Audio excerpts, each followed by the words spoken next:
Good afternoon, everybody. I thought I would go live for a little impromptu chat about the article in The Sun from Karren Brady. I don't know if you've read it, but it's sort of trending on Twitter, and there's been a huge amount of commentary on the back of it around. Well, I suppose there's some people who support it, and that's absolutely fine. I think it represents and reflects a groundswell of opinion that actually I think has lessened in recent times, which is the whole teachers are lazy shirkers sort of thing.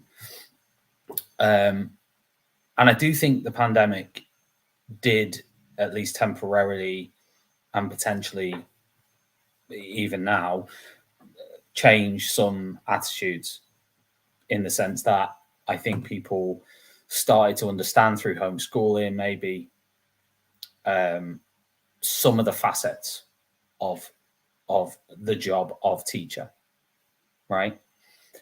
But Karren Brady's article shows there is still a huge gap between real world knowledge and people just talking and blogging and whatever, particularly Karren Brady.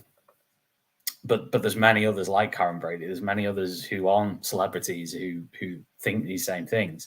It's very difficult to tangibly be able to sit here and say this is what happens in a day for a teacher. But I do think we've got to keep trying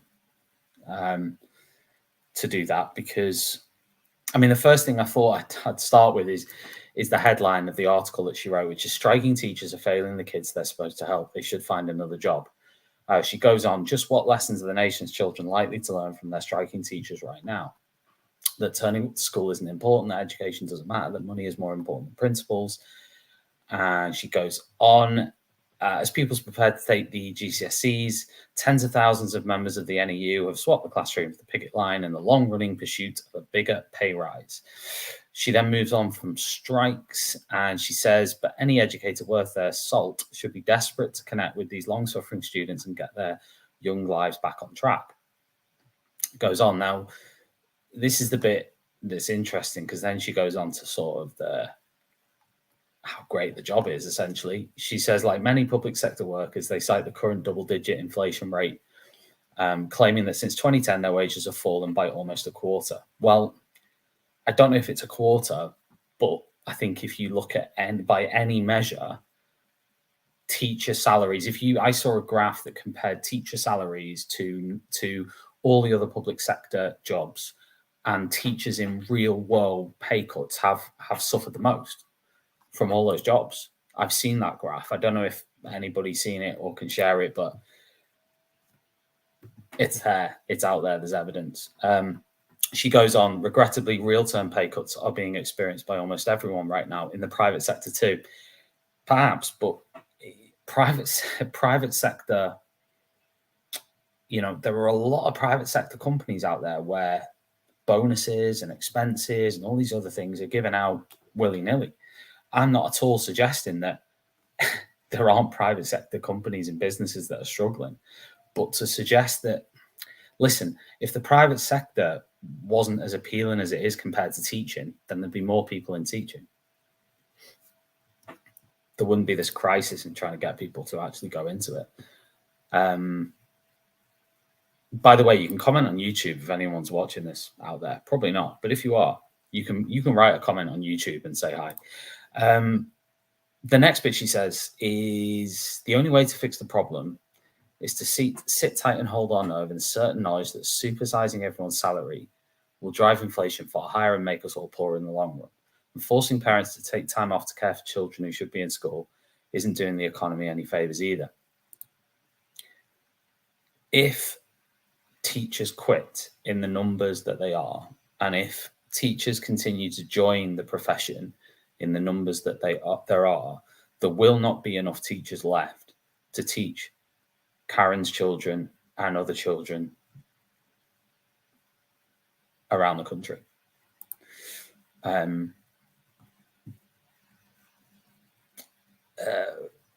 the fact, and that's why that's where this strike comes about, because I'm not a person who sits there every day. I am not necessarily, a big trade unionist. I'm not a big advocate of striking. I'm not always thinking about striking or waking up every day thinking, wait, let's go on strike. But ultimately, there is a situation where, my brother teaches in France. They go on strike every week over things, whether that be in education or other industries. I don't think teachers actually strike enough, in all fairness. Education should be the most important thing. If it's the most important thing and everyone talks and talks, I guarantee we could find a clip of Karren Brady on The Apprentice talking about how important education is. But when it comes to the teachers who actually provide that education, no, they're different. They're different because anyone can do that job. They can't, though. Not everyone can do the job of being a teacher. And in fact, we're seeing now that fewer and fewer can sustain it. You think about the dropout rates from courses like Teach First. You look at the dropout rates from all these different induction providers into teaching. Dropout rates are huge. To sustain it, particularly on the salaries that are on offer, compared to, and I do think COVID's had a massive role in this, because I think people have reassessed. I think a lot of teachers from 2020 to now have gone, do you know what? I can't be bothered with this. It's not worth it. Financially, it's not worth it. Lifestyle wise, it's not worth it. And a lot of them have just thought, you know what, I'm checking out. Whereas pre-COVID, I don't necessarily think people might have been as brave as they're starting to be. I think there was a bit more comparability. I think the online sort of, the sort of remote working culture that has sprung up from COVID. And I understand people are getting back into the office and all that jazz. But I'll tell you what, there's a lot more flexibility in other jobs than you'd find in teaching. And I think a lot of teachers now are going, I fancy a bit of that flexibility. I fancy better pay with more flexibility and, more opportunities and an easier culture. Let's say, I don't know if easier culture is the right word, but a culture that is a bit more laid back, to be frank, and a bit more sort of human. Which is ridiculous, because education is dealing with human beings. Education is about human beings.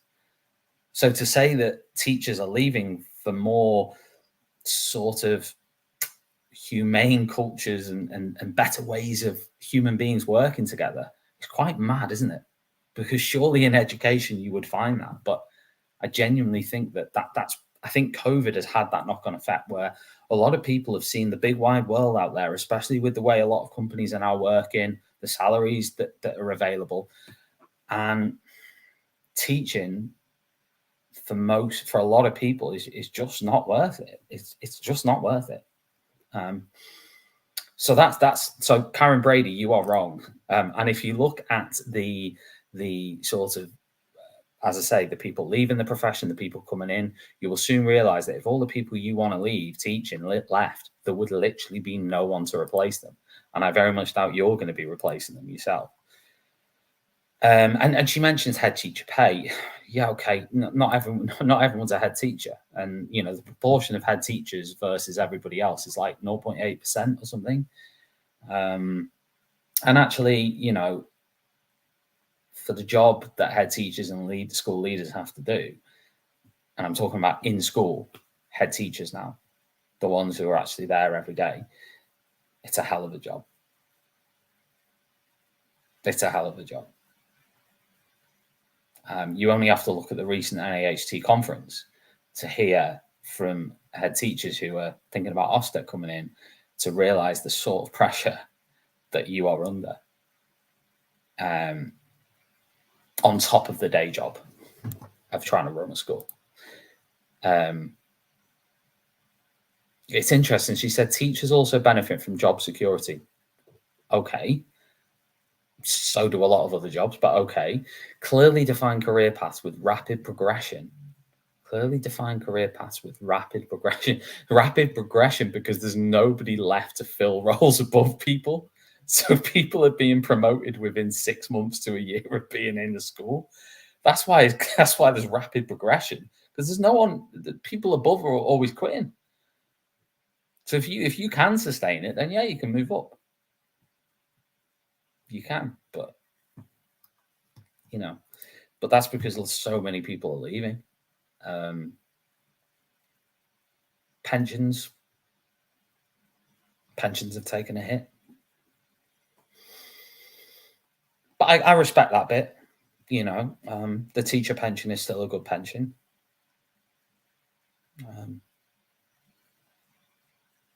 And then she moves on to the attendance, and she starts talking about 140,000 ghost children. And she's basically saying that teachers and schools are the ones who are responsible and to blame for so many kids not being in school. Well, I put a tweet out earlier, and I understand there's a lot of people who disagree with it, and that's absolutely fine. But we have a crisis in the United Kingdom when it comes to parental responsibility and accountability. We've literally got a crisis. We have become the most excuses-driven culture that I just, yeah, we have a crisis there. So I think Karren Brady is wrong to say that a teacher can wake up at 7 a.m. and the alarm goes off, walk out the house and go to little Eddie down the road, knock on the door, make sure that Eddie's dressed, get him out the house, walk into school with the teacher, and then get him into school. We've become this society where the teachers have to do everything, and teachers are blamed for everything, and teachers are accountable for everything. Society it's all about the teachers. When did that happen? Because there has to be some individual responsibility. It's just gone out the window. It's just gone out the window. I'm reading on Karren Brady's article because it just gets better and better. And what was provided for many of those who did make it to online classes was pretty patchy. I don't know what evidence she's using there for that. Of course, there will have been a variety of experiences, but teachers tried the best. You go into any job and you basically say to a whole bunch of professionals, do you know what? On Monday, we're completely changing the way you work from A to B. We're not going to give you any training. We're just going to, you need to do this from Monday. That's a difficult call, surely.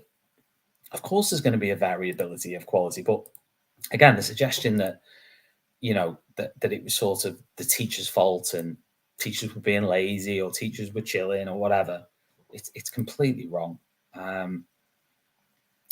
She then goes on to what the students have lost during the pandemic in terms of days learning, prolonged absences during lockdown. And then a final statement is, which is why teachers who aren't committed to educating their students should find another job, one that doesn't involve letting down a whole generation of children who need all the help they can get. I mean, you can't. You'll struggle to find a teacher who's not committed to their job. No one goes into teaching who is not committed to the idea of educating young people. I challenge someone to find one. I accept that you might find somebody who struggles with teaching, who's gone into it, but you find me one who's not committed. I'm sure there's one out there. In my career of 15 years or whatever, I can't think of, a leader, a teacher, or anybody I've worked with ever who you could argue is not committed to educating students. And a lot of those people, all of those, 90% of those people will be in a teaching union. So to suggest that everyone in unions is the problem, that's just not true. Whether you agree with strike action or not, that's a different argument altogether. But to suggest that teachers are not committed is absolutely ridiculous. It's absolutely ridiculous. I don't know why I made this. I felt triggered because I feel like Karren Brady's viewpoints are not just Karren Brady's viewpoints. I think they're the viewpoints of a whole chunk of people who do not understand or appreciate what actually goes into the day, the week, the term as a practicing classroom teacher full time. They don't have any concept. They think that it's almost like a service that you go in as a human being, you stand in front of a class, you deliver content or material, and then you leave.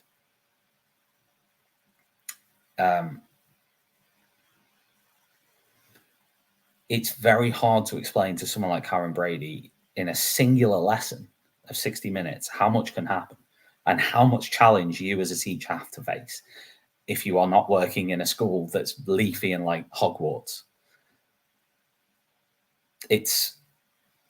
And to do that then 5 or 6 times a day for an hour at a time, with sometimes no break or very little lunch or whatever, and then have meetings after that. No, I mean, there's not. People just don't understand what happens in a classroom, and when the buck stops with you as a professional. It's very different to observe it or watch an educating episode on Channel 4 or whatever. It's very different. When the buck stops with you, and you're the one who's got to deliver that content, and you're the one who's under pressure for everything that happens in that classroom, in every single lesson, that's a huge responsibility. It's a huge level of pressure when you've got 30 eyes on you. They're waiting for you to deliver that. They're waiting for you to perform. They're waiting for you to give them stuff to do, to and to manage the behavior in that room. So I just think, Karren Brady, if you happen to watch this video, which you never will, but if you do, please go and teach in a school for 2 weeks. Any school, pretty much, any state school, any secondary, any primary, whatever you want. Go and teach there for a few weeks and then post a reply video. Because I guarantee you will retract your article in the Sun if you do that. That's it. I finished. If anyone's watched this, give me a shout. Cheers.